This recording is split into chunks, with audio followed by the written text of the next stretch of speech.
అందరికీ నమస్తే అండి. నేను మీ డాక్టర్ ఉమాశంకర్, ఫిజిషియన్. వెయిట్ తగ్గాలనుకున్న వారికి ఈ వీడియోలో ఒక సింపుల్ ఫార్ములా ఒకటి చెప్తానండి. ఆ ఫార్ములా పేరే 30, 30, 30 అండి. ఈ ఫార్ములాలో ఉదయాన్నే లేవగానే 30 నిమిషాల లోపల 30 గ్రాముల ప్రోటీన్స్ తీసుకోవాలండి. దాంతో పాటుగా 30 నిమిషాల పాటు వాకింగ్ లేదా చిన్న చిన్న ఎక్సర్సైజ్ చేయాలి. ప్రోటీన్స్ తీసుకోవటం వల్ల ఆకలి కంట్రోల్‌లో ఉండి క్యాలరీస్ తీసుకునేది తగ్గుతుందండి.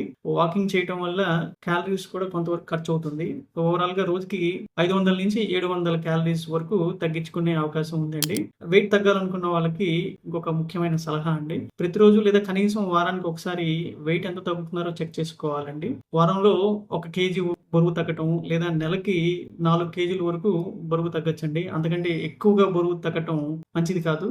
వారంలో 2, 3 కేజీలు బరువు తగ్గటం లేదా నెలకి 10 కేజీల కంటే బరువు ఎక్కువ తగ్గితే సైడ్ ఎఫెక్ట్స్ వస్తాయండి. నీరసంగా ఉండటం, మజిల్ మాస్ తగ్గిపోవటము, కొంతమందిలో గాల్ బ్లాడర్‌లో స్టోన్స్ కూడా వస్తూ ఉంటాయండి. కాబట్టి వెయిట్ తగ్గాలనుకున్న వాళ్ళు బ్యాలెన్స్‌డ్‌గా వెయిట్ తగ్గాలండి. అవసరమైతే న్యూట్రిషనిస్ట్ లేదా ఫిట్‌నెస్ కోచ్ సలహా తీసుకోవాలండి.